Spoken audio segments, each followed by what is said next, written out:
নমস্কার বন্ধুরা। তিন মুখ্য গ্রহ বুধ, বৃহস্পতি এবং মঙ্গল বক্রী হচ্ছে। রাহু কেতু প্রায় বক্রী হয়। শাস্ত্রে বলা হয় বক্রী গ্রহ আনএক্সপেক্টেড রেজাল্ট দিয়ে থাকে। তিন গ্রহ যখন বক্রী হচ্ছে, প্রতিটা রাশি বা লগ্নের মানুষদের ওপর তার প্রভাব অবশ্যই পড়বে। তো আমার আলোচনা মকর রাশি বা লগ্নের জাতক জাতিকাদের জন্য। পৃথিবী থেকে যখন কোনো প্ল্যানেটের পৃথিবী থেকে যখন দূরত্ব কম হয়, তখন সেই প্ল্যানেট বক্রী হয়। সেই জন্যই বক্রী প্ল্যানেটের প্রভাব পৃথিবীতে এসে পড়ে। দেবগুরু বৃহস্পতি অলরেডি বক্রী অবস্থায় আছে। 7 ডিসেম্বর থেকে মঙ্গল বক্রী হচ্ছে। আর যে কিনা এই মঙ্গল যে এনার্জিকে রিপ্রেজেন্ট করে, এই মঙ্গল রাগজেদকে বাড়ায়, যুদ্ধকে দেখে, শরীরের ব্লাডকে দেখে, রিয়েল এস্টেট লড়াই করার ক্ষমতা, ডিফেন্স সেক্টর, পুলিশ, প্রশাসনিক ক্ষেত্রকে মঙ্গল রিপ্রেজেন্ট করে। একের বেশি গ্রহ যখন বক্রী হয়, সেই সময় আমাদের ব্যক্তিগত জীবনে যেমন এর প্রভাব পড়ে, পুরো বিশ্বতেও এর প্রভাব পড়ে। এখানে দেখুন তিন প্ল্যানেট তো বক্রী হচ্ছে। তো তিন প্ল্যানেটই কিন্তু দুটো রাশির অধিপতি। 12টা রাশির মধ্যে 6টা রাশি বক্রী।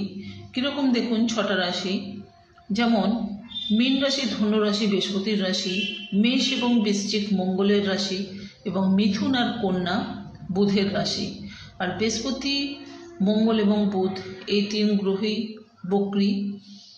তো আপনার জীবনসাথীর জন্য অশান্তি ঝামেলার মধ্যে আপনি যে আছেন, আপনার বাড়ির মধ্যে যে একটা অশান্তির বাতাবরণ, বেশ শান্তিপূর্ণ থাকছে না, অশান্তিতে ভরে রয়েছে।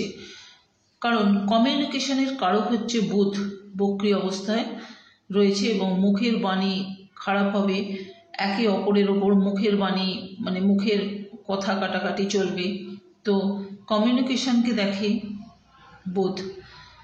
তো কী হবে, পরিস্থিতি তো খারাপ হবে, দাম্পত্য জীবনের পরিস্থিতি খারাপ হবে। একে অপরের যদি কথা কাটাকাটিতে মেতে থাকেন, তর্কযুদ্ধে মেতে থাকেন, নিজেদের মধ্যে দূরত্ব তৈরি হবে।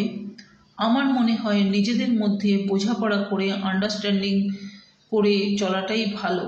এবং খুব দাম্পত্য জীবনে খুব ঝামেলা অশান্তির মধ্যে আপনারা থাকবেন না, অনেকটা বেটার থাকবেন, অনেকটা ভালো থাকবেন। কারণ এই বৃহস্পতি রোহিণী নক্ষত্রে আছে, আর এই রোহিণী নক্ষত্র হচ্ছে চন্দ্রের নক্ষত্র।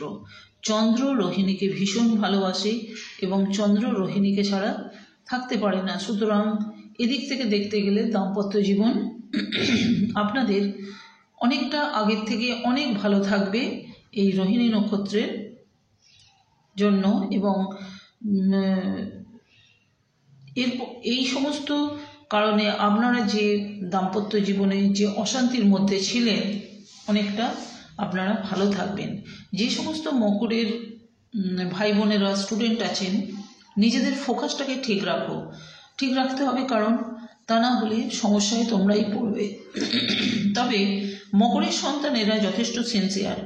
যারা সেকেন্ডারি বা হায়ার স্টাডিতে আছেন, বাধা এলে বাধাগুলোর সাথে মোকাবিলা করার ক্ষমতা আপনাদের আছে।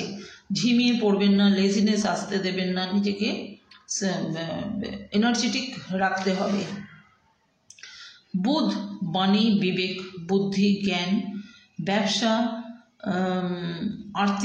আর্থিক লাভের কারক বুধ গ্রহ। বুধ বর্তমানে অনুরাধা নক্ষত্রে আছে। তো এই অনুরাধা নক্ষত্র আবার শনিরই নক্ষত্র।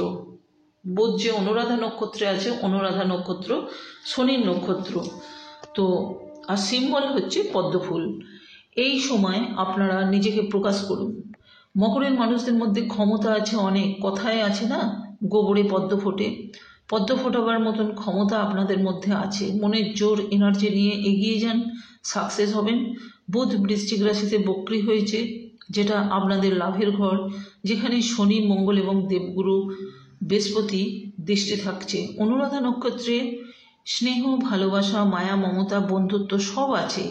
হৃদয় অত্যন্ত কোমল, কর্মে কৃতকার্য হলে উপকারীকে কখনো ভোলে না। আপনাদের দাম্পত্য জীবন মধুর হচ্ছে, বিবাহের যোগাযোগ বাড়ছে, আপনাদের অর্থাগমও থাকছে, বন্ধুত্ব বাড়বে, প্রেমের দিকটা আপনাদের খুব ভালো হবে।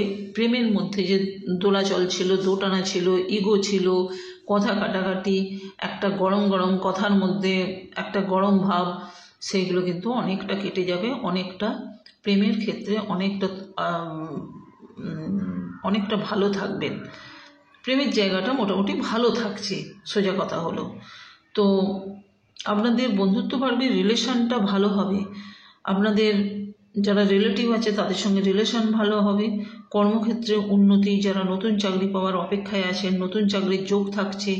আমি সরকারি চাকরি বলবো না, জন্মছক না দেখে সরকারি চাকরি বলা যায় না, তবে চাকরির যোগ চলছে, থাকছে, সামনের দিনও থাকবে, এটা আমি জোর গলায় বলতে পারছি। মঙ্গল 7 ডিসেম্বর বক্রী হচ্ছে পুষ্যা নক্ষত্রে। আপনাদের রাশি বা লগ্নের অধিপতি শনি পুষ্যা নক্ষত্রের মালিক। শনিদেব 2nd হাউসে মার্গী অবস্থায় বসে আছে। শরীরের ব্যথা বেদনা, পেটের প্রবলেম আপনাদের ভোগাবে, চোখের সমস্যা ভীষণভাবে ভোগাবে, মুখের ভিতরে অ্যালার্জি হবে। খাওয়া দাওয়া কন্ট্রোল করুন, আপনারা অনেক খেতে ভালোবাসেন আমি জানি, পেটের সমস্যা কমবে না এই খাওয়া দাওয়াটাকে যদি ধরে রাখেন। ব্যয় বাড়বে, ইনভেস্ট বুঝে সুঝে করবেন, শেয়ার মার্কেটে টাকা লাগাবেন খুব বুঝে সুঝে, কারণ গ্রহদের পজিশন খুবই ভালো, কিন্তু বক্রী গ্রহ সেটা তো ভালো নয়। তো শেয়ার মার্কেট আপ ডাউন থাকবে, সেই হিসেবেই আপনারা কিভাবে লাগাবেন, কিভাবে পয়সা বার করবেন সেটা আপনারা দেখে বুঝে নেবেন। যাদের জন্মছকে রাহু মঙ্গলের যোগ আছে, শনি মঙ্গলের যোগ আছে, যাদের কেটে ছড়ে যাচ্ছে, রক্তক্ষরণ হচ্ছে, অ্যাক্সিডেন্টের কবলে পড়ছেন, ভীষণভাবে আপনাদের সাবধানে থাকতে হবে। আপনারা যা কিছু করছেন মানসিক যন্ত্রণা কিন্তু পাচ্ছেন, যা কিছু করছেন মানসিক যন্ত্রণায় ভুগছেন, মানসিক চিন্তা আপনাদের কমছে না। সামনের দিন ভালো আসছে, হনুমানজিকে ধরে থাকুন, দিনে 2বারের জায়গায় 10 বার করবেন, সেটা আপনার ব্যাপার, যতবার করবেন তত পজিটিভ ফল পাবেন। হনুমান চালিসা পাঠ করার সময় দেখবেন নিজের মধ্যে একটা আলাদা এনার্জি, আলাদা ক্ষমতা এসে যায়। তো যত চিন্তা করবেন আপনি 10 হাত দূরে পিছিয়ে যাবেন, 10 হাত পিছিয়ে যাবেন। আপনি নিজেকে অ্যাক্টিভ রাখুন, এনার্জেটিক করে তুলুন, এক্সারসাইজ করুন, দেখবেন অনেকটা ফ্রি থাকবেন, মাইন্ড ভালো থাকবেন। চিন্তা কমান, চিন্তা করে কিছু হবে না, চিন্তা করে কিছু হয় না, নিজেকে অ্যাক্টিভ রাখুন, কাজের মধ্যে ডুবে থাকুন, হনুমানজিকে ধরে রাখুন। সামনের দিন হনুমানজি অনেক কিছু আপনাকে দেবে, যেহেতু সামনের দিনটা হনুমানজিরই বছর। তো যাই হোক বন্ধুরা, ভিডিওটা আমি নক্ষত্র নিয়ে আমার আলোচনাটা হলো, দেখুন শুনুন, অবশ্যই কমেন্টে কিছু জানার থাকলে অবশ্যই কোশ্চেন করবেন। এখানেই শেষ করলাম আমি। ভালো থাকবেন, সুস্থ থাকবেন, নমস্কার।